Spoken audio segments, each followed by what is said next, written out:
13 ეპიზოდი. ესე იგი, ეს არის ეპიზოდი 13, ანუ მე-14 ეპიზოდი. პატარა ინტროს გავაკეთებ. სალამი, საშკას. სტუმარი ყავს მოკლედ ძალიან საინტერესო, ძალიან. ალექსანდრე ნემსაძე არის Signify-ის co-founder-ი, ტექნიკური co-founder-ი, შეიძლება ესე ვთქვათ. და ისეთი აი OG აზრელი არის რა. მე მგონი პირველი სამსახურიც იყო აზრი და წინა საერთოდ და მე გადავხდი ხო სტარტაპში. პირველი და ერთადერთი სამსახური იყო Signify-იმდე აზრი. და შეკრე. ხო, და ნუ ასში დავიწყე მუშაობა 17 წლის ვიყავი, 18-საც არ ვიყავი და რომ დავიწყე მუშაობა, მახსოვს ხელშეკრულების გაფორმებასთან იყო პრობლემა, რა თქმა უნდა, არ მაწუხებდა ეგ თემა, იმიტომ რომ არა სრულწლოვანი რო ხარ ხელშეკრულებას ვერ გიფორმებენ და რაღაცა მე ერთი თვის შემდეგ თუ ორი თვის შემდეგ გავხდით 18 წლის და ხელშეკრულებაც გამიფორმეს. აზრი იყო პირველი სამსახური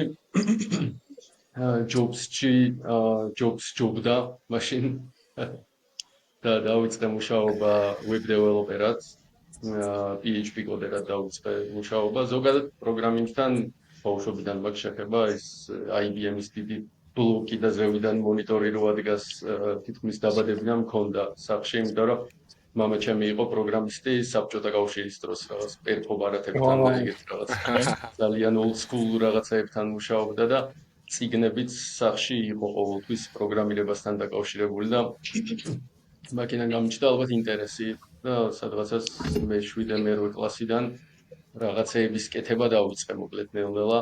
პასკალზე მასწავლა მამა ჩემმა მახსოვს წერტილის დასმა ეკრანზე, სულადი რა არის, ციკლი რა არის და რა არის delay და ეგრევე გავხურდი რაღაც სახლებს ვხატავდი მახსოვს ესთან delay-ით ლამაზად და მაგრად მისწორდებოდა ეკრანზე ვიზუალურად რაღაცები რო გამოდიოდა.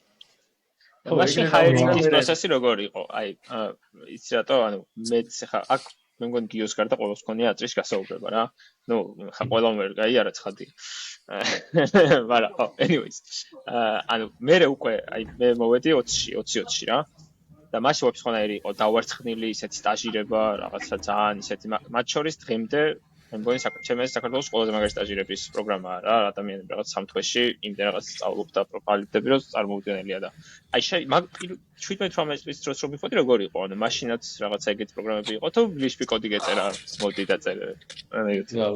მაშინ ბევრად განსხვავებული იყო რა თქმა უნდა, იმიტომ რომ მე რო აზრში მივედი, სულ რამდენიმე წლის დაფუძნებული კომპანია იყო, ახალი დაწყებული ჰქონდათ სატრანსპორტოს პროექტი მეტროში, მხოლოდ მაშინ ავტობუსებში არაფერი არ იყო ჯერჯერობით.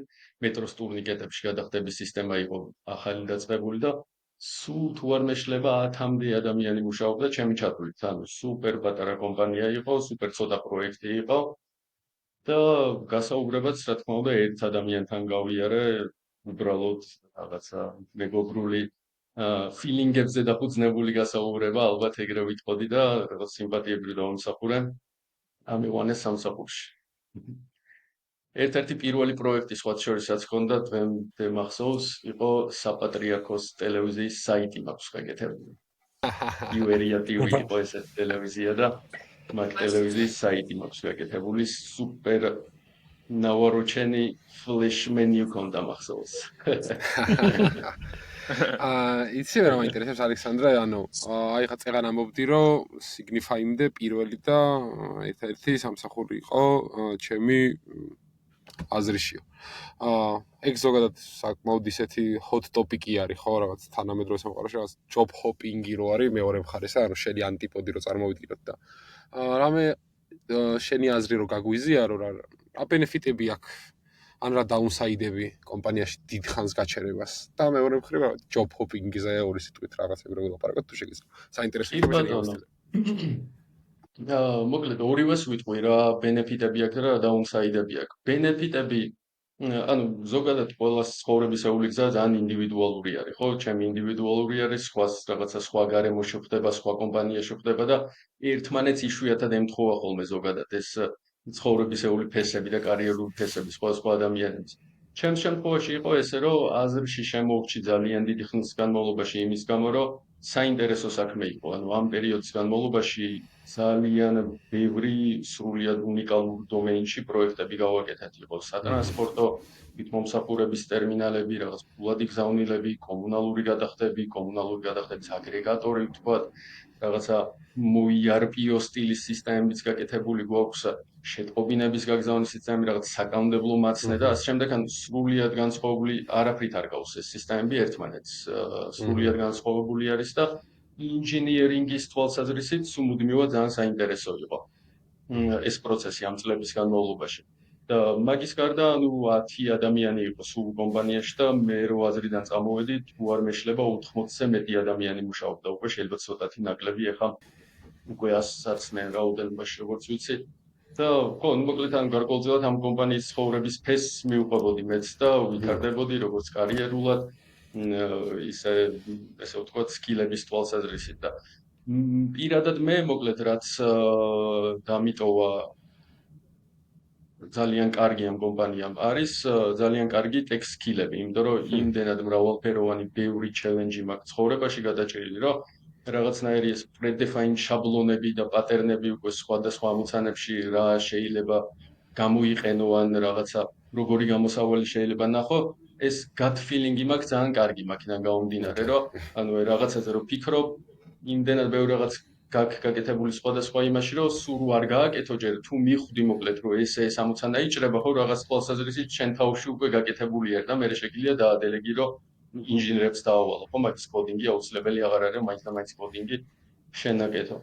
თუმცა მეორე მხარეს downside-ი რა აქვს, ხო? ან downside-ი სუფთა პრაქტიკული downside-ი აქვს ჩემი აზრით, job hopping-ით ვინც არის დაკავებული, რეალობა ის არის, რომ გაცილებით დიდი ხელფასი აქვს თავისი კარიერის განმავლობაში მიღებული, ვიდრე იმ ადამიანებს, ვინც ერთ სამსახურში დიდი ხნის განმავლობაში რჩება, ხო? იმიტომ რომ მოკლედ სამყარო მაგ თვალსაზრისით უსამართლო არის, მოდი ხოლმე მოაღიაროთ, რა ქვია, ან რაღაც ისეთი სწორი ბალანსი იშვიათად არის ხოლმე და სხვადასხვა მოცემულობაში სხვადასხვა ადამიანებს სხვადასხვა გარემოებიდან გამომდინარე მოკლედ უფრო დიდი ხელფასი აქვს ვიდრე სხვა ადამიანს ვინც შეიძლება იმსახურებდეს რომ უფრო დიდი ხელფასი კონდეს ხო იმ მომენტში.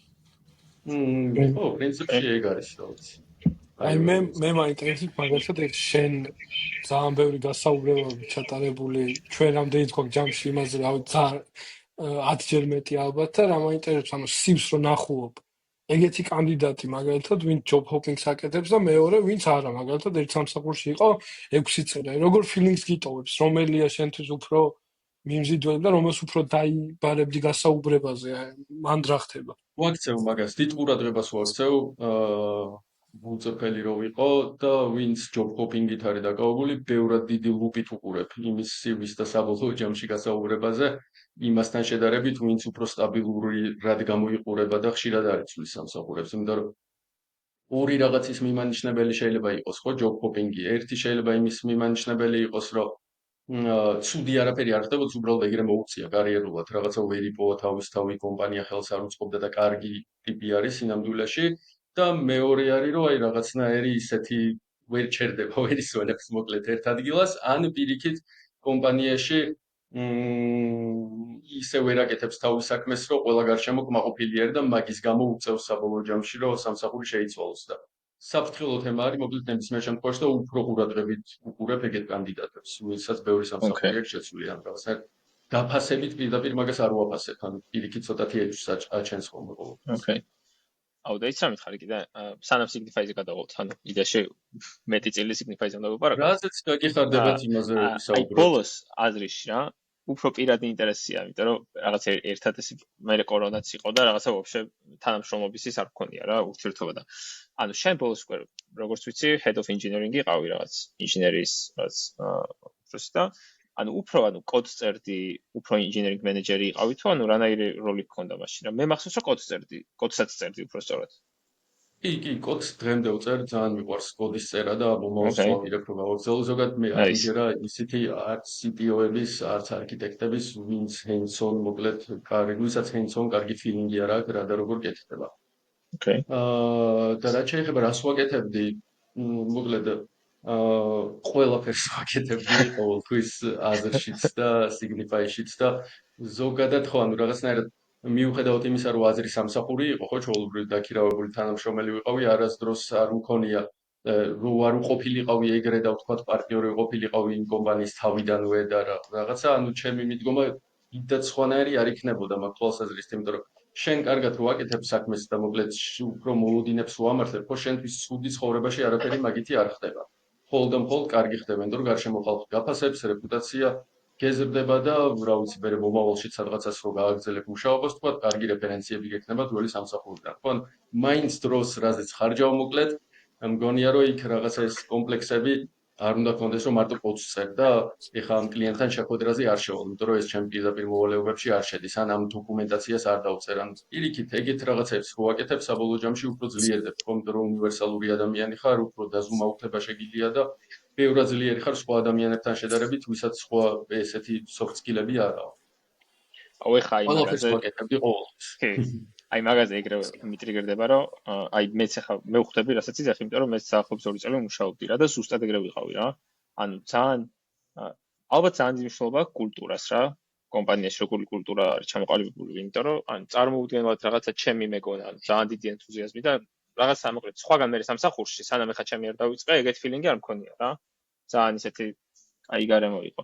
ოკეი, გადავიდეთ მაშინ Signify-ზე. On პირველი კითხვა იქნება, რომ აი 12 წლიანი თუ 13 წლიანი ესეთი enterprise, ესეთი დიდი tech კომპანიიდან უცხო სტარტაპში აი ეგ decision making-ი როგორი იყო და მე მივყვოთ უკვე Signify-ში რა შვებით და რას აკეთებთ რა. კი ბატონო, მოკლედ აზრიდან რაღაც მომენტში გადაუწყვეტე რომ უნდა წავსულიყავი.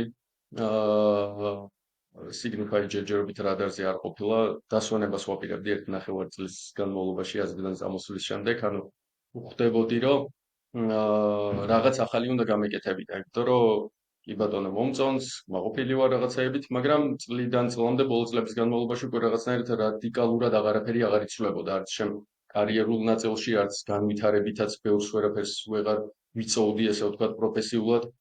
და მაგიტო გადაუწყვეტე რომ რაღაცა სხვა უნდა გავაკეთო მოკლედ და გადაუწყვეტე რომ უნდა წამოსულიყავი. და ამ წამოსვლის მომენტს დაემთხვა ზუსტად ჩემი მეგობარი არის ზვიადი და დათო ხოსიაშვილი და ნუ ამაც ჰქონდათ ეგეთი იდეა, კოვიდის პერიოდი იყო, ხო არ გავაკეთოთ remote ციფრული ხელმოწერების პროექტი და დაფუძნებული ჰქონდათ კომპანია უკვე ორი თვის და ეძებდნენ ტექნიკურ co-founders და მეც ჩემი წამოსვლის თემაც ესე რომ დაემთხვა, ზვიადი დამიკავშირდა და მოკლედ ესე გავერთიანდი ამ ჩემ პარტნიორებთან Signify-ის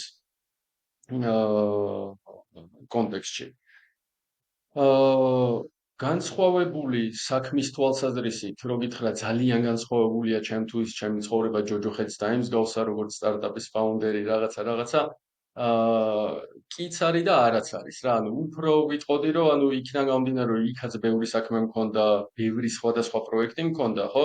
ანუ ჩემი ცხოვრება ბევრად არ გართულებულა, შეიძლება რაღაც ბევრი საფიქრალი დამემატა მოკლედ რაც აზრში არ მქონდა, მაგრამ მაგ პრობლემატიკას მიბალანსებდა ის, რომ უფრო ერთ პროექტს აკეთებდი და არა ბევრს სხვადასხვას, ხო? ანუ რაღაცები დაგემატა, მაგრამ კონცენტრირებული ხარ უფრო ერთ პროექტზე.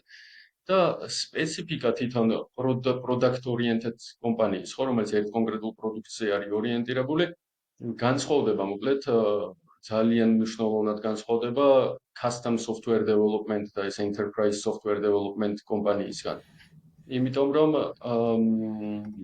ერთი ის არის რომ მოკლედ user centric აპლიკაციას აკეთებ, აზრის და enterprise აპლიკაციების შინაარსი ის არის რომ ვიზუალურად უნდა გამოიყურებოდეს იმდენად დამაკმაყოფილებლად, რომ მოხმარებელმა ის რისი გაკეთება ჭირდება მოახერხოს მოკლედ, ანუ არავინ ესთეტიკაზე ხშირ შემთხვევაში და კარგი UX-ზე იქ არ ზრუნავს, ანუ უბრალოდ არის კომპონენტების library არის EASY-ის გამოყენებული და არავით არის custom დიზაინი, ხო? პროდუქტის ან Signify-ის შემთხვევაში კიდე პირველი მოკლედ მოდიოდა UX-ის ხარისხი, UX-ი ხარისხობრივად, რომ კარგი სისტემა ყოფილიყო და ეგეთი რაღაცები და ამის თანდევი თემები, ხო, რაც ამ ყველაფერს ჭირდება. რა ჭირდება მოკლედ ამ რაღაცეებს? ეს ზოგადად ეხება enterprise software development-საც და Signify-ის კონტექსტშიც რო ვილაპარაკოთ. ტესტები მოკლედ არის სუპერ მნიშვნელოვანი, end-to-end ტესტები და integration ტესტები, იმიტომ რომ შენ შეიძლება ყოველთვის manual ტესტები აკეთო იმ ფიჩერებზე, რაც ეხლა დაამატე, მაგრამ როდესაც code base-ი იზრდება და უკვე ბევრი რელიზი გაქვს გაკეთებული, რეგრესიების ტესტინგი არის გაცილებით მნიშვნელოვანი, ვიდრე ახალი ფიჩერების ტესტირება, იმიტომ რომ ახალ ფიჩერს რო არ ულაუდებ, ის ისედაც ისეთი ფიჩერია, რომელსაც ჯერჯერობით გამოყენებელი არ ყავს ხშირ შემთხვევაში არავინ, იმიტომ რომ ეხლა დაარულაუდე და იქ რო რაღაც პრობლემა იყოს, ეგ იმდენად მტკივნეული არც არის ბოლო-ბოლო ხოლმე ის რამდენიმე ადამიანი დაიყურებს რომ რაღაც პრობლემა არის, მაგრამ ამ ახალი ფიჩერის როლაუტის დროს რაღაცა მიგრაცია გააკეთე რელიზის დროს ან რაღაცა და უკვე არსებულ კლიენტებს პრობლემა შეექმნათ, ხო, ეგ უკვე დიდი პრობლემა არის რეპუტაციულად ჩვენთვის. იმიტომ რომ უკმაყოფილებას იწვევს, ეს უკმაყოფილება მერე კიდე მეორედ თუ განმეორდა უკვე კიდე უფრო დიდ უკმაყოფილებას იწვევს და მერე უკვე შეიძლება იმის რისკი არის, რომ word of mouth-ში გადაიზარდოს, რომ ვიღაცა რო კითხავს, რომ აი Signify როგორი პროდუქტი არის, ეთქვა ოჩაღები არიან, მაგრამ ყველა რელიზის დროს რაღაცა პრობლემა არის. ან რაღაცა ეგეთი. ჩვენ ვიყენებთ by the way, ოღონდ პასიურად ეგრე ხა მაგ ხელები არ ვართ ხა რომ რაღაც ძალიან აქტიურად ვიყენებთ. მაგრამ so far so good რა. მეჯერობით კაი. კი ბატონო. ხო და ანუ მოკლედ ეს DevOps-ის და engineering-ის თვალსაზრისით კულტურა რო კარგად იყოს გამართული, მნიშვნელოვანი არის საბოლოო ჯამში ამ ხარისხის მისაღწევად. ერთი მოკლედ ფილარი არის, როგორც ვიძახი, ტესტები, end-to-end ტესტები და integration ტესტები, რომლებიც ვერ გეტყვით იმდენჯერ გადაგვარჩინა მაგან და ეგ რო არ ყოფილიყო, მოკლედ იქნებოდა ის, რომ აი რაღაცა გავაბანძეთ ძველი გაკეთებული ახლის გაკეთების იცი რა მაინტერესებს ალექსანდრე, ანუ აი მაგ ტესტების ტოპიკზე გკითხავ რა, ნუ სტანდარტული პოპ კულტურის ნაწილია, ხო, რაღაც სტარტაპები კოდს რო წერენ, they are focused on feature development, რაც შეიძლება მეტი ფიჩერი რო გაწიონ და აი მეც მინახავს ეგეთი სტარტაპები, რომ ამობენ, რომ აი ჩვენ კოდს არ ვწერთ, იმიტომ რომ კოდის წერა, ესე კოდს თქო, ტესტებს არ ვწერთ, იმიტომ რომ რაღაც ტესტების წერაში არ გვინდა დრო დავხარჯოთ და ასე შემდეგ რა. და აი მაგალითად შენ რო თავიდან აზრიში იყავი, აზრის სტანდარტული enterprise კომპანია, სადაც რაღაც I assume რომ ძალიან ინტენსიურად იწერებოდა ტესტები, Signify-შიც ზუსტად იგივე, ასე ვთქვათ, ინტენსივობით შეაფასებდი ტესტებს როგორც წერთ, თუ მაინც თქვენთანაც არის, ასე ვთქვათ, mindset-ი, რომ უფრო რაღაც ახალი ფიჩერების development-ზე ვართ ორიენტირებულები ისე, რომ შეიძლება ყველაფერი არ გავტესტოთ და ასე შემდეგ. ანუ ტესტების დაწერის დონეზე ვარ. რა, იცი, საღი აზრის პარკლებში ყველაფერი, ბევრად მეტ ტესტს ვწერთ, ეხლა ვიდრე 100-ში ვწერდით ნებისმიერ სისტემაში, ყოველ შემთხვევაში მე რაც მახსოვს. ავტესტურად. და ხო, ანუ მოკლედ თუ რაღაცა ისეთ რაღაცა კოდს წერ, რომელიც შემდეგ რელიზში ზუსტად ცირო არ შეიცვლება, არც იმის შემდეგ რელიზში ზუსტად ცირო არ შეიცვლება, ან სტარტაპი არის სულ-5 ადამიანი ხარ დეველოპმენტის თემში და იცი რომ თუ შეიცვლება ზეპირადიც იქ რაც წერია და მოკლედ შენ ყველაფერს იზავრო არ გააფუჭო, ხო? ანუ ვეცეთ მოდი და ესე დავაკავერიჯოთ ტესტებით, ხო? ანუ არ ვაკავერიჯებთ, არ ვაკეთებთ საღიაზის პაკეტში, იმიტომ რომ მირჩევნია რაღაც უფრო მეტი story point-ი ავწიოთ იმ სპრინტის განმავლობაში და ბიზნეს კრიტიკული ამოცანა გავაკეთოთ, თქვა, იმის ნაცვლად, რომ ტესტების coverage-ის ნაწილი გავუსარდოთ, ხო? არც იმას არ ვაკეთებთ, რომ რაღაცა ყველა დონეზე ყველაფერი დაკავერიჯებული გვაქვს, ანუ end-to-end ტესტი თუ კარგად ფარავს რაღაც ნაწილებს, ხო? იქ მე რაღაცა იმის გამო რომ სუპერ კარგი პრაქტიკა არის რომ unit ტესტებით რაღაც 70% კონდეს დაკავერიჯებული, duplicate რაღაცების coverage არის დროის კარგვა, ჩემი აზრით, იმიტომ რომ ბევრი ტესტი ყოველთვის კარგი არა, refactoring-ის დროს, ცვლილებების დროს, შემდეგ იმ მთელი ტესტების refactoring-იც იწევს და მე უკვე დრო გეზრდება ამ ტესტების maintenance-ისაც მათ შორის. Signify-ში ისე რა stacks იყენებთ? კოდს გინდას front-ზე, გინდას back-ზე საინტერესო არის. Java არის back-ი. და რაღაცა Signify-ის შემადგენელი ნაწილი რამდენიმე desktop აპლიკაცია არის კიდე დამყარე, იქ ხელმოწერის ბათს რო ელაპარაკო, ან ბარათის სამკითხავს რო ელაპარაკო. და ეგენ .NET-ზე არის დაწერილი და რაღაც C++-ზე არის რაღაც რთული ნაწილები, რაც სხვანაირად არ იწერება, მაგალითად პადზე ხელმოწერა რო გააკეთო remote thin კლიენტების გარემოში, როცა remote desktop-ზე ლოგინდები და ამ დროს პადი შენ კომპიუტერთან აკეთებ. მაგრამ ნუ backend-ი მოკლედ ძირითადად Java-ზე არის, front-ი არის React-ი, TypeScript-ი და Ant design-ის კომპონენტებს ვიყენებთ. ეგეც საინტერესო არის რა, ანუ ის არის, ანუ ჩვენ ზოგადად ანუ სტარტაპების კულტურა ძალიან გვიყვარს რა ყველას და ძალიან ინტენსიურად ვეცნობით ხოლმე სხვადასხვა ქართულ და არაქართულ სტარტაპებს და რაღაც ანუ ეხა საინტერესო кейსი იმიტომ არის რომ სტანდარტულ საშუალო სტარტაპს რო კითხო, ყველა Node-ს და ანუ full stack JavaScript-ს იყენებს თავიდან ბოლომდე რომ again სწრაფი iterაციების გამო და სხვადასხვა არგუმენტების გამო და თქვენთან აი Java-ზე მაგალითად რატო აირჩიეთ Java რა? რამე ისეთი რიზონი მარტივი პასუხი არის ის, რომ Java ძალიან მიყვარს, ძალიან სუპერ კონსერვატიული ენა არის, ყველაზე დიდი გამოცდილება Java-ზე მაქვს და მაგას რო თავი დავანებოთ, მოკლედ რაც Spring Boot-ი გაჩნდა Java-s ეკოსისტემაში, მე არ წარმომიდგენია რა შეიძლება კიდევ უფრო მარტივად ეცდებოდეს ნებისმიერ სხვა ტექნოლოგიის გამოყენებით, მათ შორის რაღაცა Express გამოვიყენებ Nest.js თუ whatever it is, მოკლედ ანუ იმდენად არის გამარტივებული ამის convention over configuration და auto-კონფიგურაციების და რაღაც ეგეთი პრინციპები გამოყენებით ხო ბიბლიოთეკაში და ეკოსისტემაში ზოგადად რაც გაქვს, რომ ძალიან მარტივი არის, ძალიან მომწონს. მარტივი ის არის, გულწრფელად მიმაჩნია, რომ ერთ-ერთი ყველაზე კარგი სტეკი არის development-ისთვის server side-ზე და ასევე ჩემი სიმპათიები კიდე JVM-საც აქვს ძალიან დიდი, იმიტომ რომ მიმაჩნია, რომ ყველაზე კარგი არის troubleshooting-ის თვალსაზრისით, ექსპერტულად სხვა ბევრ სტეკში ვერ ვარკვევი deep level-ზე troubleshooting-ებში, მაგრამ მოკლედ ძალიან იშვიათად არის ვირტუალურ მანქანაში რამე ისეთი სახის სუპერ ეგზოტიკური პრობლემაც კი, რომელიც არ შეგიძლია გაარკვიო ან thread dump-ით, ან heap dump-ით, ან რაღაცა პროფაილერით და რაღაცა dead end-ი იშვიათად არის ხოლმე, მათ შორის ამ third party ბიბლიოთეკებში, რასაც იყენებ, ხო? Okay. ესეთი არგუმენტირებული Java მომწონს. გაიო. Java არის ძალიან კონსერვატიული ენა და მესმის ახალგაზრდებს რატომაც არ გვართ ძალიან ცოტა syntaxic sugar რაღაცეები აქვს, მაგრამ ხო ბევრ ენაზე მიწერია, მოკლედ Objective-C-ზეც მიწერია, Kotlin-ზეც, Kotlin ძალიან კარგი არის, Kotlin-ზეც რაღაცეები მიწერია, TypeScript-ზეც მიწერია, მაგრამ მიუხედავად ჩემი awareness-ისა, Java მაინც ყველაზე მეტად მომწონს.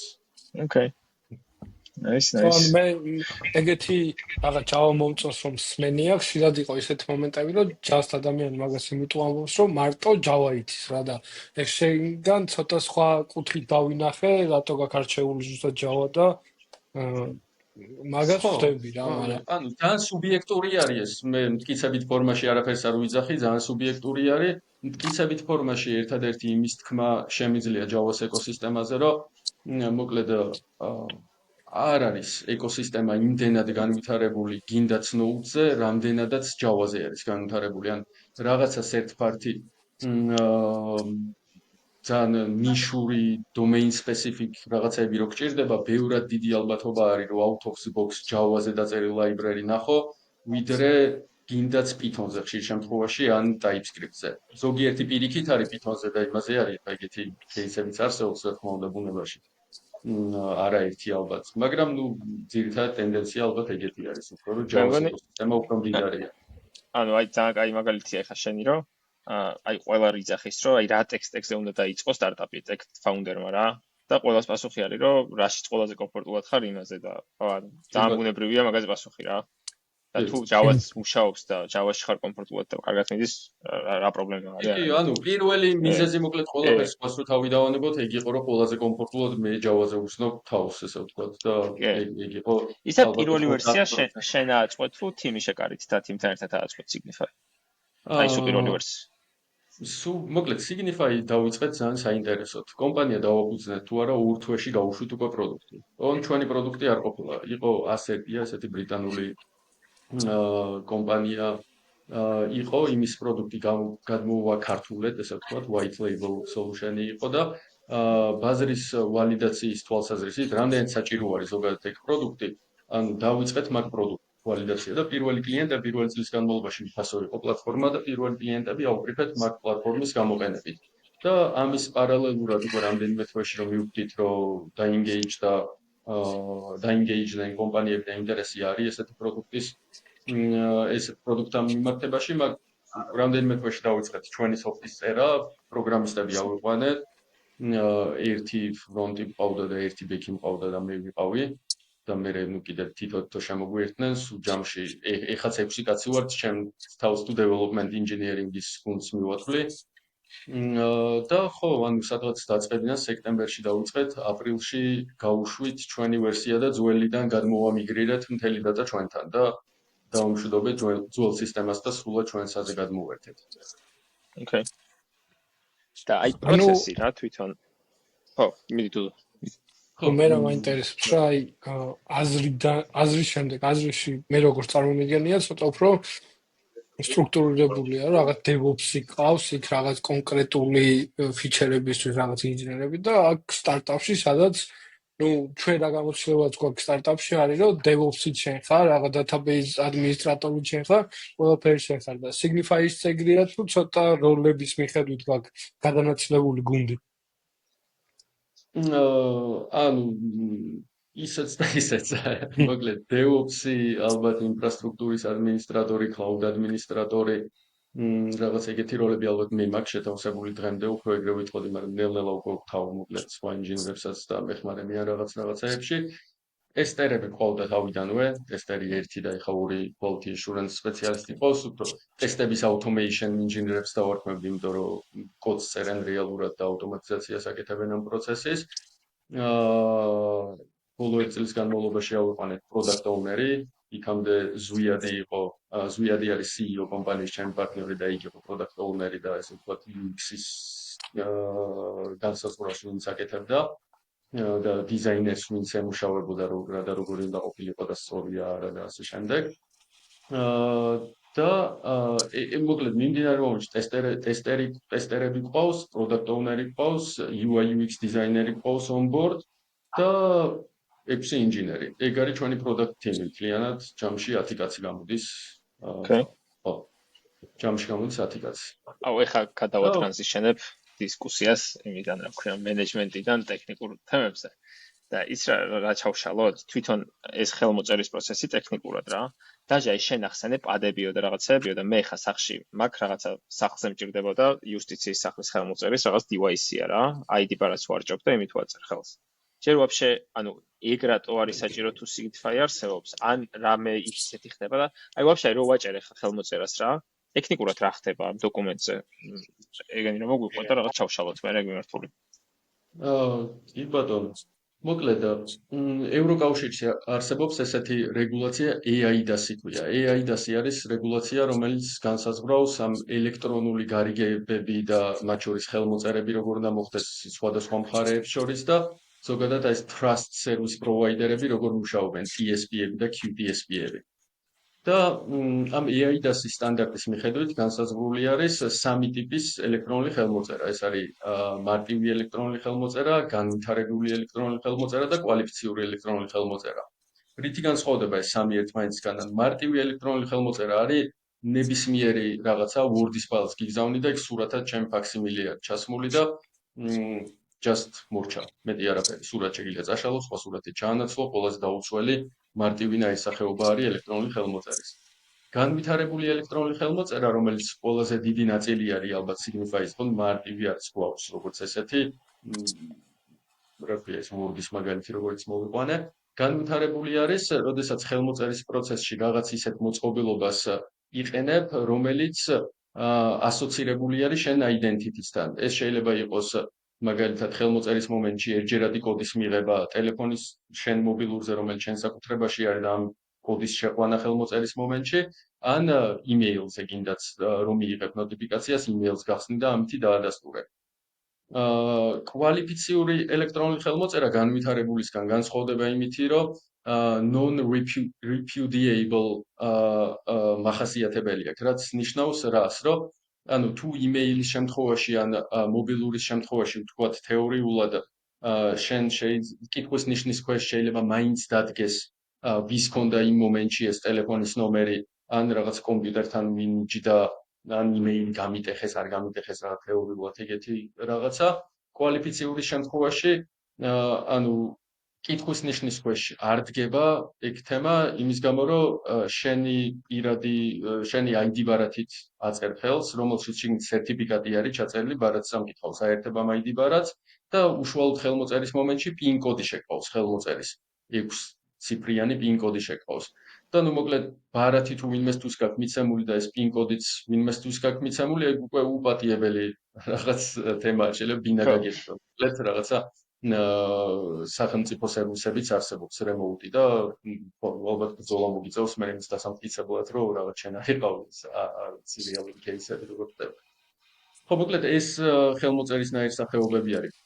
როგორი ხელმოწერაც განვითარებული ხელმოწერის შემთხვევაში ხელი ეწერება PDF-ს. PDF-ის ხელმოწერა ნიშნავს რომ რასაც უყურებ PDF-ს იმ მდგომარეობით ამის byte range-ის აღება ხდება და კრიპტოგრაფიულად აფენდი ხდება ამ ფაილზე ქვევიდან ხელმოწერის კონტენტის. რაც იმას ნიშნავს რომ Acrobat Reader-ში რო გახსნი, მე მარჯვენა მხარეს signature-ს არის, თუ მწვანედ არის, მოკლედ, ესე იგი ყველაფერი კარგად არის და შენ თუ ერთმანეთს სიმბოლოს შეცვლი იმ PDF-ში რაღაცას, უკვე signature-ი invalid გახდება, იმიტომ რომ ის byte range-ი, რასაც ხელი მოეწერა, იცვლება. ანუ ეგ არის, ესე ვთქვათ, ტექნიკური გარანტია, რომ ფაილი რაც მიჭირავს მე და ხელმოწერა რაც ადევს, ის უცვლელი არის მას შემდეგ, რაც ხელი მოეწერა ამ დოკუმენტს. მეორე რაც ხდება ხელმოწერის პროცესში არის timestamp-ი ერთმევა, timestamp-ი არის დროის აღნიშვნის შტამპი, რომლისთვისაც მესამე მხარეს ვიყენებთ, Global Sign-ი არის ეგეც საერთაშორისო კომპანია QTSP არის, ეს Trust Service Provider-ები რო ახსენე და ეს იძლევა იმის გარანტიას, რომ ეს ხელმოწერა ნამდვილად ამ დროს მოხდა, იმიტომ რომ timestamps თუ არ დაადებ და მხოლოდ კრიპტოგრაფიულად ხელს მოვაწერ, ხელმოწერას დაამატებ PDF-ში, შეიძლება კომპიუტერზე დრო მქონდეს შეცვლილი მაგ მომენტში და იმ კომპიუტერის დრო დავაყენო, რომ ვითომ 2 თვის წინ მოვაწერე, ხო? ანუ შენი კომპიუტერი თუ ონლაინში არ გადის არსად და რაღაც evidence-ი თუ არ გაქვს, მარტივად შეგიძლია მაგის გაყალბება. აი Git-ის კომიტის update-ის with მაგალითად. და ეხლა რა ხდება, ანუ PDF-ს ხელი ეწერება კრიპტოგრაფიულად ორივე შემთხვევაში, განვითარებული შემთხვევაში, კვალიფიციური შემთხვევაშიც, timestamp-იც ორივე შემთხვევაში ედება. განსხვავება კვალიფიციურს და განვითარებულს შორის არის ის, რომ კვალიფიციურზე ეს PDF-ი რაც ხელში მიჭირავს, ეს არის თვითმყოფაში თვითონ. ამას მეტი არავითარი evidence არ ჭირდება, იმიტომ რომ ხელმოწერა რაც გაკეთებული არის ამ PDF-ში, იმის სერტიფიკატს რო ვნახავთ, რომ სახელმწიფო უწყება არის, გამცემი ორგანო საქართველოს რაღაცა სერვისების განვითარების სააგენტო და გაცემული სერტიფიკატი არის ჩემ პირად ნომერზე. და აქ უკვე კითხვის ნიშანი არ დგება, ესე იგი ID ბარათი იყო გამოყენებული და ხელმოწერის PIN კოდი გამოვიყენე. განვითარებული ხელმოწერის შემთხვევაში, ხო, კრიპტოგრაფიულ ხელმოწერას ვადებთ Signifies Digital Witness სერტიფიკატით. ანუ ამ დროს ჩვენ ამ გარიგების, ჩვენი პლატფორმა არის ამ გარიგების მოწმე. მესამე მხარე, რომელიც დაინტერესებული არ არის არც ერთ მხარეს და არც მეორე მხარეს, რომ რაღაც სახით გააყალბოს, ვთქვათ ეს, ან რაღაცა თავისი ინტერესებისთვის გამოიყენოს. კრიპტოგრაფიულად ამით ხდება ხელმოწერის დაზღვევა და ამის გარდა გენერირდება ეგრეთ წოდებული მტკიცებულების რეპორტი, რომელშიც დაწერილი არის ინფორმაცია, როდის შეიქმნა ეს დოკუმენტი, რომელ იმეილზე გაიგზავნა, ვთქვათ, მიმხებს, ან რომელ მობილურის ნომერზე გაიგზავნა, შემდეგ ერთჯერადი კოდი რო გაიგზავნა და რო შეიყვანა, ან შეიძლება ვიდეო იდენტიფიკაცია გაიარა ხელმოწერის პროცესში, ანუ ეს evidence-ები არის შეყვანილი მთლიანი ამ ხელმოწერის პროცესის და ამ ფაილსაც ადევს ხელმოწერა პროცესი რო დამთავრდება, workflow რო დამთავრდება ამ დოკუმენტის, evidence report-საც და ამ ფაილსაც, ამ ფაილებსაც რაც შეიძლება პროცესში მონაწილეობდეს, ყველაფერს ეწერება ხელი და თეორიული სასამართლო დავის შემთხვევაში, სასამართლოში ადამიანი მიდის როგორც ხელმოწერილ ფაილთან ერთად, ასევე ამ evidence report-თან ერთად და ეს ერთად არის მოკლედ evidence. ეს ახლა მე რაც მოვყევი, ეს Signifies know-how არ არის, ზოგადად მსოფლიოში ესე მუშაობს ეს თემა, იქნება DocuSign-ი, PandaDoc-ი თუ რომელიღაც სხვა e-signature. მე მაქვს უიც არის შეკითხვა, ხა ჰიპოთეტური სცენარი ავიღოთ. DocuSign-ზე მაქვს ხელი რაღაცაზე მოწერილი, ეგ PDF-ი მაქვს, მე რაღაც პატარა რაღაც შევცვალე ამ დოკუმენტში და ეგ რო ვინმეს გავუგზავნე მე და იმან Acrobat Reader-ში გახსნა, სადმე ციხე დაწერია, რომ not valid დოკუმენტა.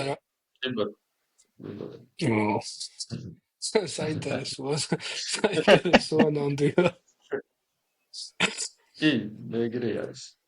Signify ზოგადად დავიწყეთ ელექტრონული ხელმოწერებით, ანუ მთავარი selling point-ი და pain point-ი მოკლედ, რასაც ჩვენი პლატფორმა აგვარებდა, იქიდან გამომდინარე COVID-ის პერიოდში დაუფუძნეთ კომპანია, იყო ის თემა, რომ ხალხი მიეჩვია კურიერებს ატარდნენ ფიზიკურად ამ ხელშეკრულებებს და ვიღაცას მიქონდა და საწერდა.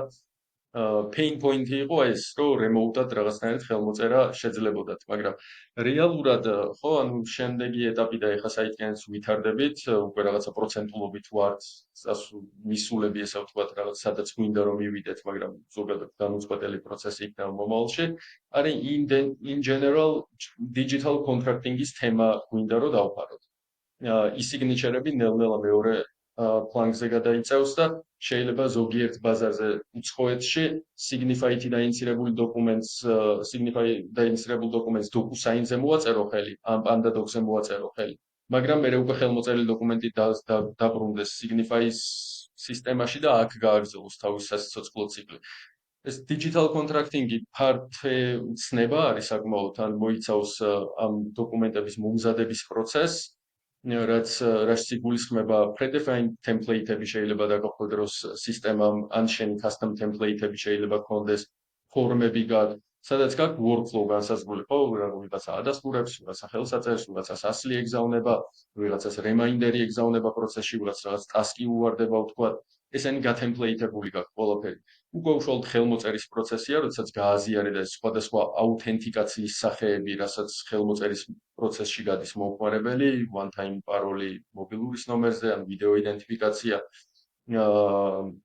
ანუ კვალიფიციური ხელმოწერა, ვთქვათ, და workflows ნაწილი თვითონ და უკვე შემდეგ მოდის ამ დოკუმენტების არქივაცია და ინტელიგენცია, ხო, სადაც large language მოდელებისთვის სუპერ კარგი პლატფორმი არის, რომ მოკლედ კარგი ინსაიტები მოგცეს შენი კონტრაქტების შესახებ, რაღაც შეიძლება compliance check-ები გააკეთოს, key data პარამეტრები დაექსტრაქტოს და ეხლა document management-ის ფიჩერებს რო ვანვითარებთ, იქნება დოკუმენტის ტიპები, რაღაც სხვა ველები და AI მოკლედ ძალიან კარგი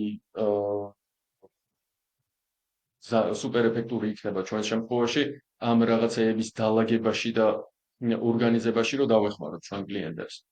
და ხო, ანუ ყველა კონტრაქტს ვადა გასდის, ან შეიძლება განახლება უწევდეს, ან რაღაცა milestone-ები არის კონტრაქტში, რომ რაღაცა საქონელი უნდა შეუკვეთო რაღაცა მომენტში, რაღაც მომენტში თუ არ ჩამოვიდა რაღაცას რაღაცა უნდა გაახსენო და ასე შემდეგ. ხო, ანუ მოკლედ საკმაოდ ისეთი broad არის და რაღაც ისეთი პატარა რაღაცეების დამატებას ვაპირებთ, როგორც არის task management-ი, რომ პატარა და საშუალო კომპანიები ის შემთხვევაში, ვისაც ცალკე მაინც და მაინც ჯირას help desk-ი არ ჭირდება, ანუ ესეც გქონდეს, იმიტომ რომ თანამედროვე სამყაროში მოკლედ ერთ-ერთი პრობლემატიკა რაც არის, ხო, ჩვენს კომპანიაში ვიყენებთ აურაცხელი რაოდენობის software as a service პროდუქტებს მიმდინარე მომენტში, ალბათ სულ 26 თანამშრომელი ვართ და ალბათ software as a service სხვადასხვა პროდუქტს ვიყენებთ 20, ალბათ, არ ვიცი, უამრავს. და ხო, და ეგ ერთ-ერთი pain-ი არის და ხო, Signify-ს არ ეხება ზოგადად. ვიძახე მაგას. ისი კითხვა მინდოდა და შენც დაახლოებით შეეხე მაგ იმას. უბრალოდ ორი კითხვა ჩამოვაყალიბებ რა. ცოტა ხნის წინ ეს დავიწყე B2B სტარტაპში მუშაობა. და ეხა მოვაჩინე რომ რამხელა მუშაობა აქვს ურთიერთობებს B2B თემაში, ანუ consumer market-ი საერთოდ სხვა არის და B2B ამბავში ფაქტობრივად თავარია ურთიერთობები პოტენციურ კლიენტებთან და ასე შემდეგ. და ამაში რამდენად დიდი დახმარება იყო ის, რომ არატექნიკური ფაუნდერი ყავდა, co-founderi, რომელსაც business background-ი ჰქონდა, ეს ერთი და მეორე კაინდა ამის გაგრძელება არის, რომ მას მე წარმოვიდგენია, რომ consumer market-ი საქართველოში ფაქტობრივად არ არსებულია თუ რა ბანკი არა მეგითი ახლა და ამას შედარებით თქვათ B2B მარკეტი ამდენად დიდია და თუ შეგიძლია გითხრა შენი აზრით რამდენად დაფარული გაქვს უკვე ქართული B2B მარკეტი რა? კი ბატონო. ხო, ანუ მოკლედ იმას რაც შეეხება, რომ განსხვავებული კომპეტენციის მქონე co-founderi ყავს. არის სუპერ კარგი ამბავი, იმიტომ რომ ძალიან კარგად ხდება განაწილება მაგ შემთხვევაში მოკლედ რის in charge ხარ შენ და რის in charge არის ის. თან რაღაცნაირად ჩვენს შემთხვევაში ძალიან კარგად დაემთხვა, იმიტომ რომ მე მოკლედ უფრო tech related თემებს ვაკეთებ და სხვა დანარჩენი რაღაცები, რაც sales-ებთან, მარკეტინგთან, ან რაღაც ეგეთ საკითხებთან არის კავშირში, უფრო ნაკლებად ვერთობი ხოლმე და ვარ ამაზე კონცენტრირებული, მოკლედ რაც მიმართულებს ცხოვრებას, რა თქმა უნდა, მნიშვნელოვნად ვერსუს სხვანაირი ის, რომ წარმომედგინა, რომ sales-ების თიმის KPI-ს ან მარკეტინგის თიმის KPI-ებზე ზრუნვა მე მიწევს და რაღაცა რეპორტებს ვაკეთებ company-wide, ხო? ძალიან მნიშვნელოვანი თემა არის, სხვა რა ვთქვა მაგაზე. versus მაგალითად სამივე ტექნიკური co-founderi რო ხარ. მაგ შემთხვევაში ვიღაცას უწევს, რომ ეს თემები აიყოს, ხო და აწივს თავის. B2B-ს რაც შეეხება, ანუ B2C-სთან ნაკლებად მქონია შეხება, როდესმე B2B-ს რაც შეეხება, ზოგადად ალბათ ცოტა ისეთ რაღაცებს ვიტყვი, მაგრამ ფული მოკლედ საბოლოო ჯამში არის დიდ enterprise-ებში ძირითადად.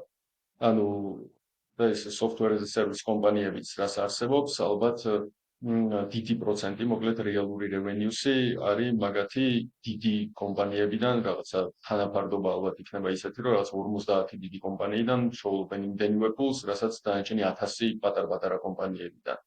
და ჩვენს შემთხვევაშიც დიდად განსხვავებული ტრენდი არ ყოფილა. დიდი კომპანიების შემთხვევაში მახასიათებელი რაც არის ის არის, რომ მოლაპარაკება იწყება ხშირ შემთხვევაში საკმაოდ დიდი ხნის განმავლობაში, 1 წლის განმავლობაში და წელიწადნახევარი მიდის მოკლედ ის მოლაპარაკების პროცესი პირველი ლიდიდან ამ დილის დახურვამდე იგეთებიც ქონია პრაქტიკაში არაერთხელ და რთული არის ხო მოკლედ, იმიტომ რომ გადიხარ ჯერ დეპარტამენტთან მაგალითად რაღაც cyber security assessments და უზადმაზარ კითხვარებს ავსებ. მე დაკითხულობდეს მაგ კითხვარებს compliance check-ups გადიხარ და ხო, ანუ მოკლედ software as a service ბიზნესების სპეციფიკა არის ისეთი, რომ აკეთებ landings კომპანიაში, რაღაცა პირველ use case-ში, ერთ დეპარტამენტში, მაგალითად HR-ში აწყებინებ შენი სისტემის გამოყენებას. და შემდეგ შენი sales-ების საიკლი არის ახალი კლიენტების, customer-ების acquisition-იც და ასევე სუპერ მნიშვნელოვანი არის არსებულ კლიენტებში upscale-ი. იმიტომ რომ შენ როდესაც აკეთებ landings დიდ კომპანიაში, მერე შეიძლება რამდენიმე წელი დაჭირდეს იმ პროცესს, რომ full scale გამოაყენებინო შენი პროდუქტი, რომ სხვადასხვა დეპარტამენტებში დაიწყონ გამოყენება და ეს customer success-ის ნაწილი ძალიან მნიშვნელოვანი არის ზოგადად, იმიტომ რომ კარგი customer success-ი თუ არ ყავს, churn-ი გაქვს მაღალი, რაც ერთ-ერთი ძალიან მნიშვნელოვანი მეტრიკა არის ჩვენაირი ტიპის კომპანიებისთვის და მოკლედ ეს upscale-იც რთულდება, იმიტომ რომ არ გაქვს feeling-ი იქ რა ხდება ეხა, ვინ რას ფიქრობს, ვინც უკვე იყენებს ხმაყოფილები არიან თუ რაღაცა ხო არ ჭირდებათ, ანუ რაღაცნაირად პულსზე უნდა გეჭიროს სულმუდმივად ხელი ამ შენ კლიენტებთან, რომ ერთი რომ ურთიერთობები გქონდეს კარგი და მეორე რომ upsell-ის opportunity-ები მალევე დააიდენტიფიცირო და გაიზარდო. ხო, მაგ ფანელში ეს თქოდი ყველაზე ესეთი კომპანიებს ბევრად ნაკლები ძალის ხმევა ჭირდებათ. ხშირ შემთხვევაში თავისი დასაინაფდებიან კიდევაც დაიწყებენ გამოყენება, შეიძლება ბარათიც მიაბან და რაღაც მადლობა არ გჭირდება თქვენი დახმარება არაფერში. ეგეთებიც ხდება ხოლმე იშვიათად შედარებით, მაგრამ ხო, ხდება ხოლმე. კიდე რაღაც ფანელში დამოუწყდა. მაგ ფანელში ეს თქოდი, ანუ რომ რა არის ყველაზე ესეთი რთულად დასაოპტიმიზება ეს თემი, ანუ არის თქვა onboarding-ი, ნუ ჯერ ვიღაცები ალბათ თვითონ პოულობენ Signify-ს, ვიღაცებს თქვენ ესე თქო leaders პოულობთ, მე onboarding-ი რაღაც trial პერიოდი, მე upsell სხვა plan-ებზე გადასვლა. მაგ ფანელში რას თუ შეგიძლია გუსია რომ აი რა არის ყველაზე რთული სტეპი. რა არის, იქიდან გამომდინარე რომ tech founder-ი ვარ, მაგ თემში რა ქვია, გუნდს მადლობა რომ ნაკლებად ვარ ხოლმე ჩართული. შეიძლება მთლად სწორი ინფორმაცია ვერ გითხრა pain point-ებზე მაგ ფანელში, მაგრამ ზოგადად მე რასაც ვაგვირდები, ალბათ ყველაზე რთული ესე არის რომ შეაბიჯო სწორ კონტაქტთან, ჩემპიონთან იმ კომპანიაში, ვინც გადაწყვეტილების მიმღები არის საბოლოო ჯამში და ვინცაც დააჯერებ იმ თემას, რომ Signify-ს თუ დაანერგავს თავის ორგანიზაციაში, თვითონაც პლუსებს დაიწერს ამითი და არა პირიქით, რომ ფულს დახარჯავს კომპანია და მე უკმაყოფილოები იქნებიან და საბოლოო ჯამში ამის ესე ვთქვათ ცუდი პერფორმანსი იქნება ხო საბოლოო ჯამში ეს ანუ ამ ადამიანთან პირველადი შთაბეჭდილების შექმნა და პროექტის ისე ინტროდაქშენი რომ ღირებულება დაანახოს Signify-ის ერთ-ერთი მთავარი ღირებულება კომპანიებისთვის არის cost saving-ი და ის რომ თანამედროვე და cool პროდუქტი არის და თანამშრომლების კმაყოფილება მოკლედ ვისაც ბაინდერები და ქაღალდებით სირბილი უწევდა versus Signify-ის რო იყენებს ანუ ბევრად კმაყოფილი არის თავის ყოველდღიური საქმით რასაც აკეთებს თანამშრომელი და ნუ თავი რო დავანებოთ სისწრაფეს და ესეთ რაღაცეებს ალბათ პირველი შებიჯება არის ყველაზე რთული და ნუ აი შებიჯების შემდეგ ლენდინგი და უკვე ლენდინგს თუ გააკეთებთ ჩვენ შემთხვევაში ძალიან ვამაყობ მაგ თემით რომ უკმაყოფილო დაკარგული კლიენტი პრაქტიკულად არ ყავს ანუ ვინც დაიწყო Signify-ის გამოყენება იმასთან მხოლოდ ერთი მიმართულებით ძირითადად ვიზრდებით ხოლმე და რაღაცნაირად ხო და ეგ არის სხვა შორის ორი key მეტრიკა არის რაც პროდუქტის teams გვაქვს KPI-ების თემა ზოგადად მნიშვნელოვანი არის კომპანიაში ანუ ბევრ რაღაც ფოკუსებს ასწორებს გაყიდვებშიც მარკეტინგშიც პროდუქტების გუნდში საწყის წლების განმავლობაში მე 4 წელი გავუდგე Signify-ის დაგვიწყების შემდეგ არ მქონდა KPI-ები ეხა წელს პირველი წელი არის თორსა ეს KPI-ების თემა შემოვიტანეთ და რამდენიმე KPI გვაქვს დარეალიზებული story point-ების რაოდენობა ანუ ჩვენი პერფორმანსი წლის განმავლობაში რა velocity-ით მივდივართ major ინციდენტების რაოდენობა დასაშვები რა შეიძლება რომ იყოს NPS-ი და CSAT-ი NPS-ი არის როდესაც გვაფასებენ Signify-ის იუზერები და CSAT-ი არის როდესაც აფასებენ ხელმომწერი ადამიანები ვინც გაცილებით დიდი რაოდენობით არის ვიდრე Signify-ის იუზერები ხო და ერთი მეტრიკაც არის კიდე feature adoption-ი ხო ეგეც პროდუქტის team-ის ის არის რომ feature-ებს რასაც ვაკეთებთ ტყუილა არ ვაკეთებთ და ამ feature-ებს იყენებს ხალხი და ნუ ამის რაღაც ხელშემწყობი onboarding-ის მექანიზმი აქვს რაღაც ჰინტი გამომიჩნდება რომ რაღაცა ეს ხوار გჭირდება აბა კარგად დაფიქრდი პროაქტიული მარკეტინგული კამპანია შეიძლება გაუშვათ რაღაცა feature-ზე თუ ვნახეთ რომ ნაკლებად გამოყენებადი არის ხوار შეიძლება გვიზიარო რა tools იყენებთ ამ KPI-ების შეგროვებისთვის და მე ვიზუალიზაციისთვის, იმიტომ რომ ამის აღშობ Google spreadsheet-ში რა ქვია გვაქვს საკმაოდ რთული რეპორტები აწყობ. ანუ მოკლედ ზოგადად CRM-ს ვიყენებთ და მარკეტინგი რაღაცა იმეილის ავტომატიზაციისთვის რაღაც tools და ასე შემდეგ one-hot tools-ებს ვიყენებთ, მაგრამ ამ tools-ებიდან მათ შორის Signify-დან რეპორტები ექსპორტდება, ეს რეპორტებს მე დაექსპორტებული რეპორტებიდან ერთი master რეპორტი ეწყობა და მოხერხებული რაც მოვახერხეთ არის რომ ავტომატიზაცია აქვს ზვიაც გაკეთებული ამ პროცესის მოკლედ და ან ყოველდღიურად გვაქვს პირდაპირ მეტრიკა იმ რეპორტში რომ შევალთ NPS-ის CSAT-ი რამდენი გვაქვს როგორც monthly recurring revenue რა გვაქვს ამ თვის განმავლობაში და ვინმე ხوار გაიჩარნა და ამ მსგავსი რაღაცები რაც არის key მეტრიკები კომპანიის მასშტაბით ანუ KPI-ები აქვს გუნდებსაც და company wide KPI-ებს გვაქვს არაფერ tools არ ვიყენებთ ხო business intelligence სხვა შორის მოვიტყო ვიყენებთ clicks ვიყენებთ ბოლო პერიოდში დავუწყეთ გამოყენება spreadsheet-დან clicks-ზე გადავედით ანუ მე მუშაობ business intelligence კომპანიაში და ამიტომ ჩაგეძია click business intelligence tool-ია ერთი კითხვაც მაქვს ანუ აი რაღაც ის რო შეგვექნას, იმიტომ რომ მე ამ წუთას არ მაქვს კიდეთ ის და ანუ თუ შეგიძლია გავგვიზია რომ რა არის ანუ რეალური რაოდენობა enterprise კლიენტების რაც შეიძლება ქართულ B2B კომპანიას ყავდეს ანუ რამხელა ბაზარი enterprise კომპანიების რაც შეიძლება დაარქვა enterprise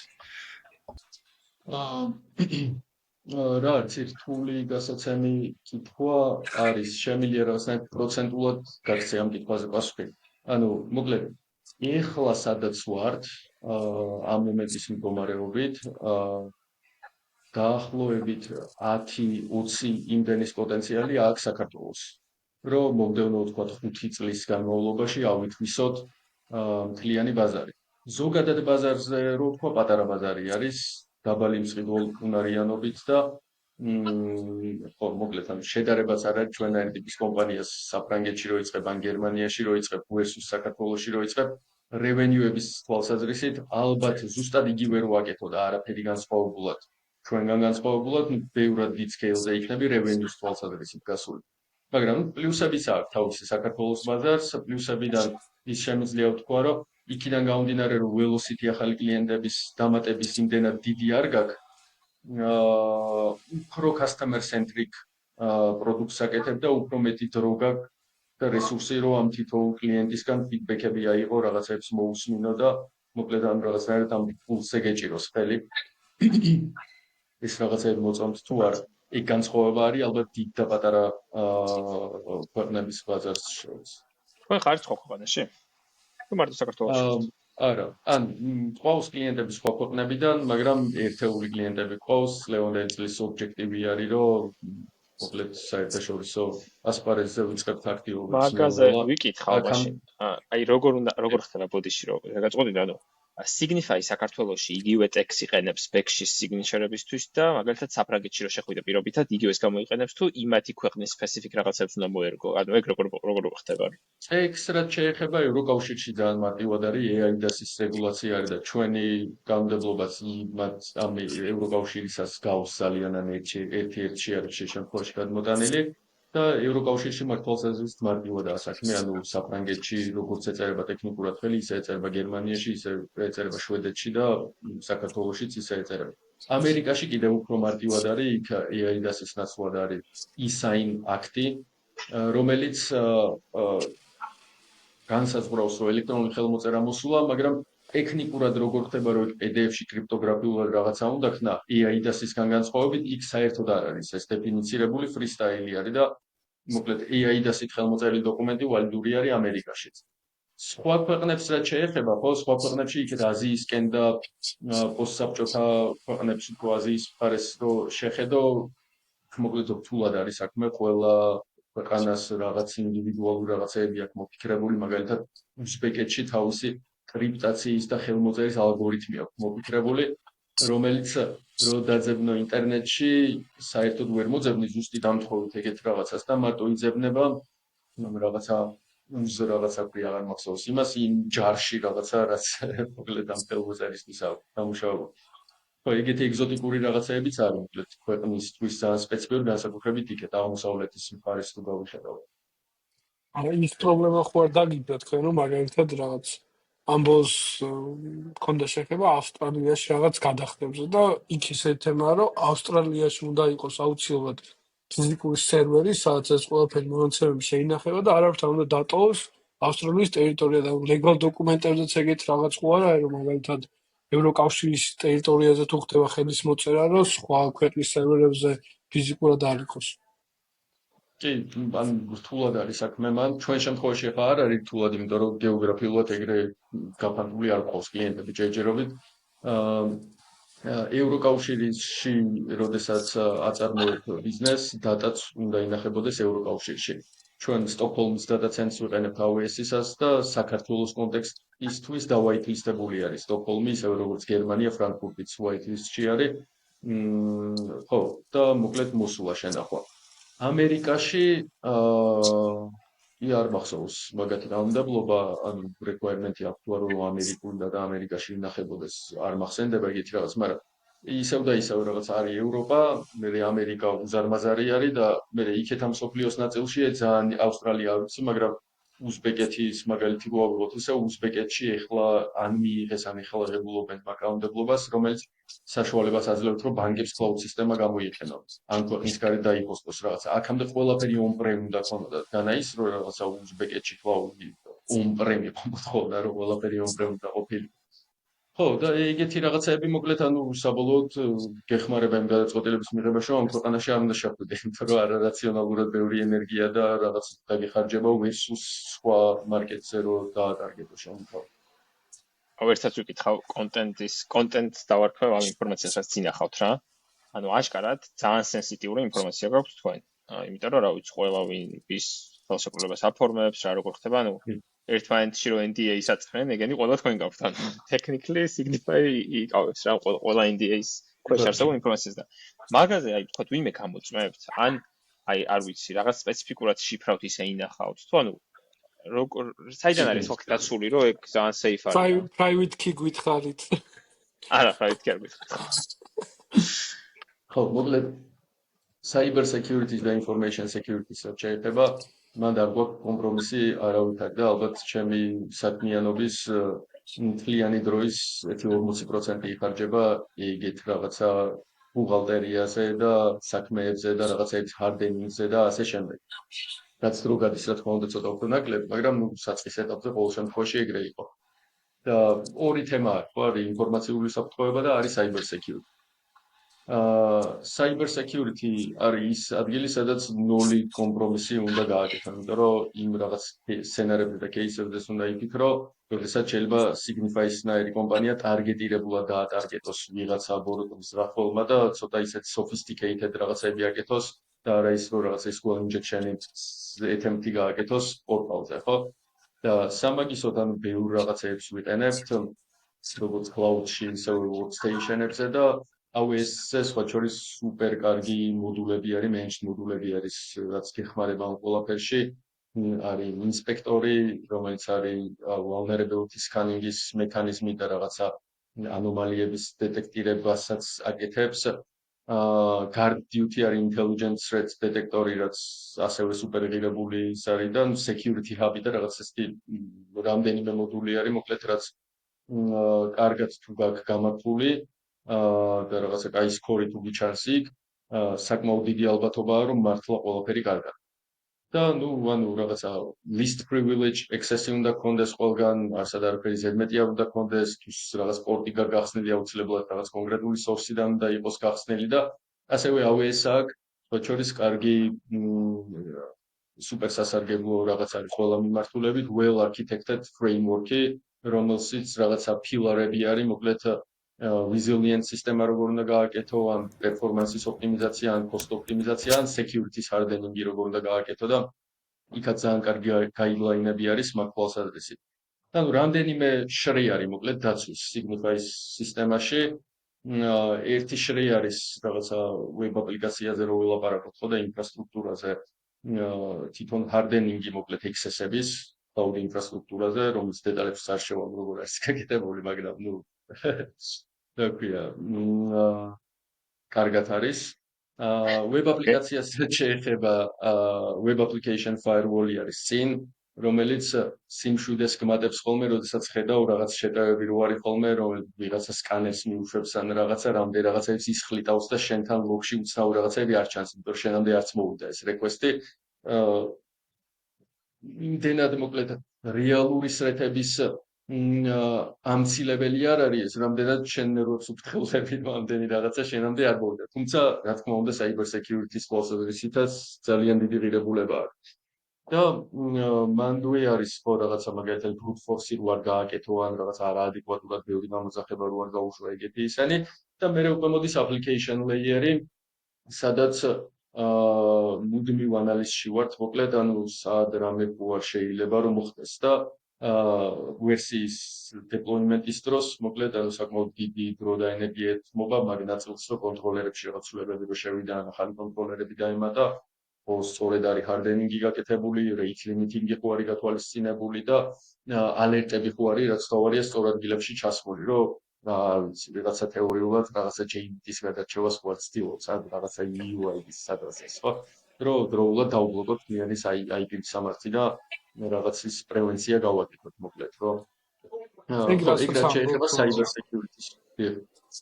ხო, აი, ახალ კონტროლერების დამატებაზე ან ცვლილებებს, ეგ ავტომატიზირებული გაქვთ, რომ ვთქვათ, მაგალითად რაღაც თულია, რომელიც ამ ყველაფერს რაღაც cloud infrastructure-ში რაც ცვლილებებსაც იწვევს, ისეთი კოდზე რამე ალერტები ამოაგდოს თუ code reviews გულისხმობ თქვენით უყურებთ და თქვენით არჩევთ ამას? ხო, მე ვლაპარაკობ cyber sec-ის თვალსაზრისით engineering-ში პერა პრაქტიკას ვიყენებ და ეს manual review და manual control-ები security-ს ერთ-ერთი ყველაზე მნიშვნელოვანი ნაწილია. ნუ, რა თქმა უნდა, pipeline-ში და development-ში ვიყენებ SNCs, vulnerability scanning-ისთვის, როგორც front-ზე, ისევე back-ში. Sonar Cloud-ს ვიყენებთ კიდე. Sonar Cloud-ი კოდის ხარისხი და technical depth-ის დანახვაში გეხმარება, ვიდრე cyber security-ს რაღაცაში. თუმცა იქაც არის რაღაცა ეგზოტიკური რაღაცები, რაც მაგ tools თუ არ იყენებს, საერთოდ აზრად არ მოგივა, რომ ეგეთი რაღაც არსებობს, რომ რაღაცა შეიძლება input-ში ვიღაცამ რაღაცა ჩაგიწეროს შენ ამ დროს regex-ით რაღაცა matching-ს აკეთებდე და ეს regex-ი იციკლებოდეს, იმიტომ რომ just რაღაცა ბაგი არის ამ regex-ის parser-ში. იშვიათად ხდება პრაქტიკაში, მაგრამ თუ ამ sonar cloud-ში არ დაგიჰინდა, ნაკლებად სავარაუდო როდესმე ეგეთი რაღაცა თავში აზრით მოგივიდეს, რომ ეგეთი სრეთი გაქვს თეორიაში. ხო, ანუ ეგ არის მოკლედ, ანუ cloud-ის ინფრასტრუქტურის hardening-ი, WAF-ი, SNCC-ი, sonar cloud-ი გინდათ, manual review-ები, programmatic control-ები, ანუ ეგ არის მოკლედ რაც უზრუნველყოფს საბოლოო ჯამში იმას, რომ შედარებით მშვიდად ძინავს ხოლმე ამღამობით და მოკლედ რაღაცა ისეთი რეალური სრეთები არ მაქვს არაფერი დაიდენტიფიცირებული signify-სთან დაკავშირებით. რაც შეეხება შიფრაციას ეხლა და ყველაფერი ჩვენ ხელში რო არის. მოკლედ შიფრაც ეს სამს ვიყენებთ storage-ისთვის და ეს სამზე რა თქმა უნდა დაშიფრული არის მონაცემი, ანუ რაღაც კონსოლიდან რო შეხვიდე, ერთი ის რომ არავის არ აქვს access root account-ის გარდა production packet-ზე და root account-ს პრაქტიკაში არ ვიყენებთ და არავის არ აქვს მოკლედ გაზიარებული ჩემს გარდა. ისევე როგორც production-ის backup-ებზეც არავის არ აქვს access-ი, მათ შორის developer-ებსაც არ აქვს access-ი.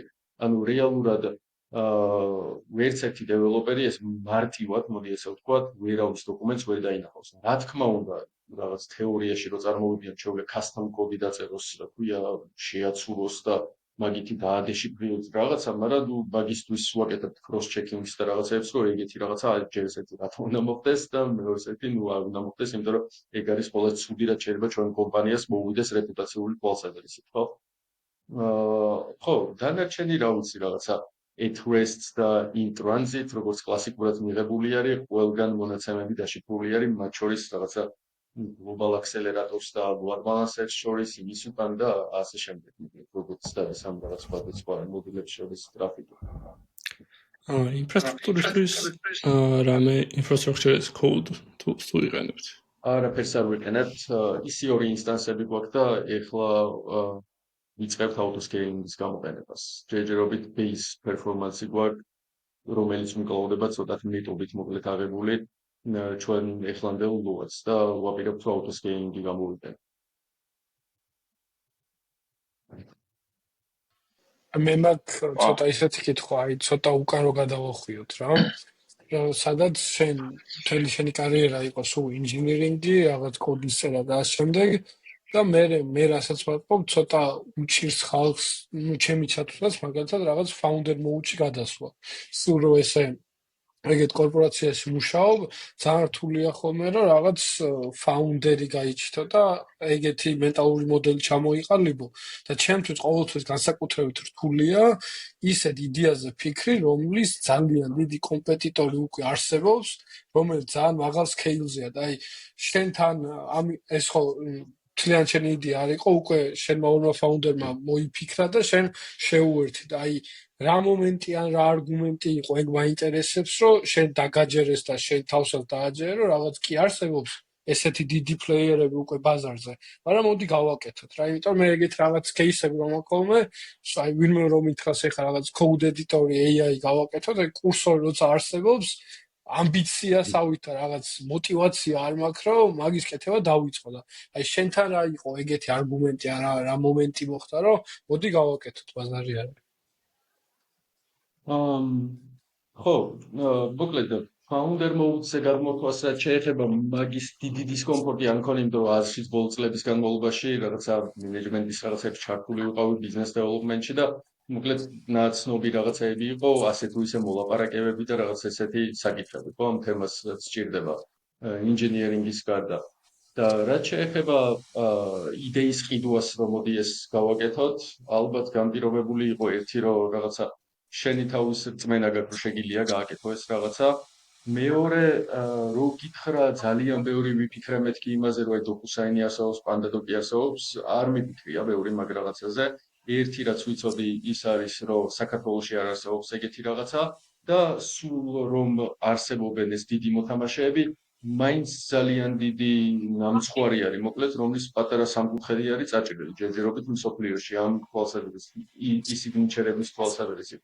იმიტომ რომ მიუხედავად იმისა, რომ რაღაცა AI აგენტების ეპოქაში ვცხოვრობთ, უცლებზე ხელმოწერა ძალიან უყვარს ხალხს, მაინც რაც ამიტომ პარადოქსული იყოს, ხო? ანუ არ არის ის, რომ რაღაცნაირად უცნაური იყოს ფურცელზე რო ვაწერ, არავის არ უყვარს ფურცელზე რო ვაწერ და იმას რომ ამობეჭდავენ ხელს მოაწერენ, სურათს გადაუღებენ და გააგზავნიან მაგ პროცესზე მეტად არაფერი არ მზაბავს ცხოვრებაში, ალბათ რო ვაკეთებ, შეგრძნება მაგ რომ ამ წუთას ცხოვრების 10 წუთი სრულიად ყველა დაუკარგიე. თუ მეტეს თუ პრინტერი არ გაქვს და კითხვა გიჩნდა როგორ ნაამობეჭდო და ის კი ზუსტად. ხო, ანუ მიუხედავად იმისა, რომ დიდი მოთამაშეები არიან, ხო, ლოგიკურად ეხლანდელი გადმოსახედიდან რო გაგცემათ კითხვაზე პასუხი, მოკლედ ასათვისებელი ბაზარი დიდი არის საკმაოდ. არც ის არ არის მოცემული უამრავი მაგალითი არსებობს მაგისი და Signify-ც არა სხვა შორის ცუდი მაგალითი, არ ვარ ძალიან თავმდაბალი ადამიანი. იმის როგორ შეიძლება მოკლედ პატარა კომპანია, პატარა თიმით აკეთებდეს რაღაცეებს, რასაც ბევრად უკეთესი user experience აქვს, ვიდრე მრავალმილიარდიანი valuation-ის მქონე გიგანტ სისტემას, ხო? იმიტომ რომ agility გაცილებით მეტი ცარიელი ფურცლიდან იწყებს და ცარიელი ფურცლიდან იწყებ, agility გაცილებით დიდი მოკლედ და შეგიძლია ეს რაღაცები არსებული რაღაცები შეიწოვო, გადაიაზრო და უკეთესი გააკეთო. და მაგას ვცდილობ სხვა შორის ეს რაღაცა feature set-ის თვალსაზრისით რომ ვითარდებით, ჩვენი მოფიქრებული feature-ი ისე რომ სხვებს როგორ აქვს გავსი რაღაცები გაკეთებული, რო არ გაგვეანალიზებინათ, თითქმის არასდროს არ ხდება. ანუ ანალიზებთ ხოლმე და ფიქრობ მე უკეთესი როგორ გავაკეთოთ, ან როგორც მინიმუმ საუკეთესო ვერსია როგორ უნდა ავარჩიოთ. და რომ რაღაცა შეიძლება კონდეს, ხო, კარგი ვერსია უკვე გადის. მე ძალიან კაი პონტია. ეს არ ვიცი რატომ, არა? მოდი შეგაწყვეტინებ. DocuSign-ზე რომ ლოგინდები, არ ვიცი რატომ, არა, 25 წამი ჭირდება. მგონი უზბეკურ შიფრაციას იყენებენ ჩემი პაროლისთვის თუ რა ხდება, არ ვიცი, მაგრამ აი ყველაზე ცუდი UX-ია, რაც ესე დიდ მოთამაშეებს შეხვედრა. არ მე სიმპათიურება საერთოდ. Signify-ს სტაილსაც ვაკეთებ სხვა შორის და მიუხედავად იმისა, რომ ეხლანდელი UX-იც მიყვარს, საკმაოდ ბევრად კარგი იქნება კიდე ამ წლის ბოლოს. ჩემი საყვარელი ფიჩერი Signify-ში არის ორდერინგის შესვლა რო შეგიძლია ჩვენ ხელმოწერას ყოველთვის ბოლოს ჩავაგდებ ხოლმე, რომ ჩვენ ბოლოს ვაწეროთ ხელით. ხო, მე დღეს ეს გავიგე სხვა შორის. კი, ეგ კითხე გაკრას და კიდევ რა აქ ეგ ფიჩერიო. Nice. აი, გამოვიყენე პირველად ძალიან გამიკვირდა. რომ ანუ ერთ-ერთი პირველი ქართული პროდუქტი იყო, რომელიც გამოვიყენდა UX-ში ერთად არ ქონდა გარღვევა და მე გავიდა რამდენიმე თვე და კიდე მომიწია იმ ბანკთან რაღაც შეხება და ეხლა Signify აღარ გამომიგზავნეს, რაღაცა იყო, აი ფიზიკურად ჭირდებათ, მას შეიძლება ბოლომდე არ ქონათ ინტეგრირებული და აურეკე მეთქი Signify სად არის? ხა მანდ არ კი, სხვათა შორის აი სისტემა რომ რაღაცა დაფარულია, რაღაცა ჯერ არ არის დაფარული. კი, ზუსტად იგივე кейსი გიო გქონდა ჩვენ ეხა იქ D-Block-ში ბოქსი ავიღეთ Office იმაზექში და იმათ მე რაღაც Word-ის დოკუმენტი ჩაგვიგდეს თუ რაღაც ვერ უნდა ამობეჭდეთ და აჩოს მეილი იყო რომ ამობეჭდეთ, ვიწვალეთ და Signify-ის ლინკი ჩავგდოთ და გთხოვთ ეს გამოიყენეთ მომავლისთვის. აშკარად მუშაობს ყველაფერი. კი. Okay guys. მე მგონი რომ ბოლოს გავიდეთ. საათს გადავაშორეთ უკვე და ძალიან დიდი მადლობა. საშკარად, მე მგონი ძალიან საინტერესო საუბარი გამოგვივიდა. ძალიან ანუ ტექიც იყო, არა ტექ პერსპექტივებიც იყო და მადლობა მოკლედ ძალიან. ძალიან შეგვიძლია მომავალში ჩავხდეთ რაღაცა tech heavy თემატიკით. კი. აუცილებლად. ზოგადი საუბარი. მეორე პარტი გავაკეთოთ. კი. შვენიერი. კარგი, მეგობრებო, ჩემცაც სასიამოვნო იყო თქვენთან პოდკასტი და